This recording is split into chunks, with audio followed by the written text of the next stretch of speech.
Hello बच्चों, क्या हाल चाल है आप सभी का। क्या आप सब स्वस्थ हैं? फटाफट कमेंट में बताइए। और मैं लेकर आ गया हूँ बायोलॉजी कक्षा 12 का। जो बच्चे बिहार बोर्ड की तैयारी कर रहे हैं, यूपी बोर्ड की तैयारी कर रहे हैं, वो हमारे चैनल को क्या कर दे भैया, फॉलो कर दो और घंटी दबा दें। घंटी क्यों दबा दें? ताकि जो है आप अच्छे से तैयारी कर सकें। और एक बात और, 90 प्लस की तैयारी रखनी है, यानी 90 प्लस लाना है। और इसके लिए जी जान लगा देना है। क्या करना है? जी जान लगा देना है। और जी जान लगा के अगर आप 90 प्लस लाते हैं तो उसके लिए हम क्या करेंगे, आपको बहुत अच्छा पुरस्कार देंगे अगर 90 प्लस आएगा। तो फटाफट भैया तैयारी में लग जाइए हमारे साथ, सिमसर बस्ती वाले के साथ। ठीक है, चलिए। पिछले वीडियो में आपको बताए थे कि जनरल क्या होता है और जनन के प्रकार के बारे में बताए थे कि जनन जो होता है ये दो प्रकार का होता है। एक होता है अलैंगिक जनन और दूसरा होता है लैंगिक जनन।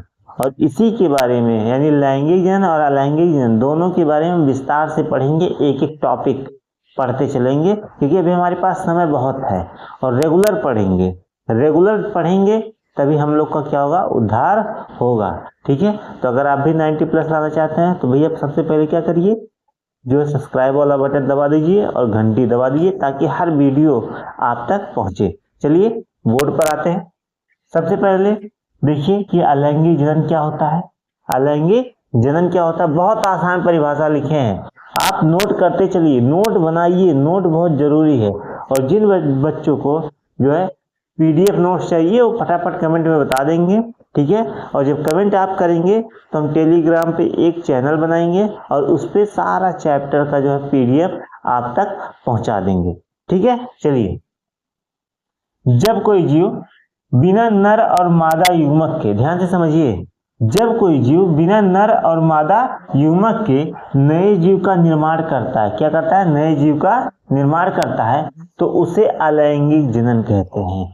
अब जैसे मान लीजिए कोई नर है या मादा है, ठीक है, बिना युग्मक के यानी बिना निषेचन के नए पौधों का निर्माण करता है। क्या करता है? बिना निषेचन के, बिना युग्मक के नए पौधों का निर्माण करता है, तो उसे क्या कहते हैं, अलैंगिक जनन कहते हैं। क्या कहते हैं? अलैंगिक जनन कहते हैं। ठीक है, अब अलैंगिक जनन में जो है पत्तियों से भी नए पौधे बन सकते हैं, टहनियों से भी बन सकते हैं, ठीक है, जड़ से भी बन सकते हैं, जड़ को कई भागों में काट कर अलग अलग लगा सकते हैं। तो जो है शरीर के किसी भी भाग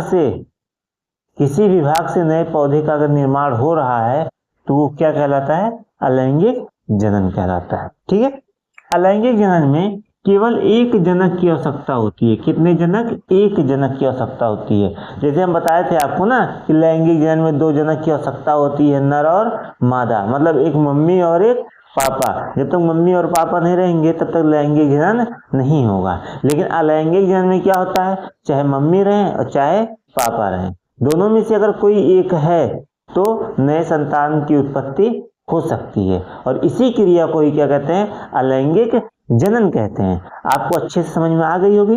ठीक है, जैसे बहुत सारे एग्जाम्पल है जंतुओं में भी, पौधों में भी। ठीक है, पौधों में जैसे आप गुलाब का पौधा लेते हैं, अगर उसकी टहनी को काट कर आप लगा देते हैं तो वो उग जाता है, नए पौधे के रूप में उग जाता है। ऐसे गन्ना हो गया, गन्ने को भी हम कई भागों में काट देते हैं, फिर उससे कई पौधे जो है तैयार हो जाते हैं। तो ये सारे क्या है, अलैंगिक जनन है। ठीक है, जंतुओं में हम बात कर लेंगे, बहुत सारे होते हैं, जैसे अमीबा हो गया और स्पाइरोगायरा हो गया, इन सब में क्या होता है, अलैंगिक जनन होता है। ठीक है, तो आपको समझ में आ गया होगा कि अलैंगिक जनन क्या होता है, जिसमें क्या होता है, बिना नर और मादा युग्मक के क्या होता है, नए जीव का निर्माण होता है, उसे क्या कहते हैं, अलैंगिक जनन कहते हैं। कोई दिक्कत? अगर दिक्कत हो तो कमेंट में बताइए। ठीक है, इसमें केवल एक जनक की आवश्यकता होती है।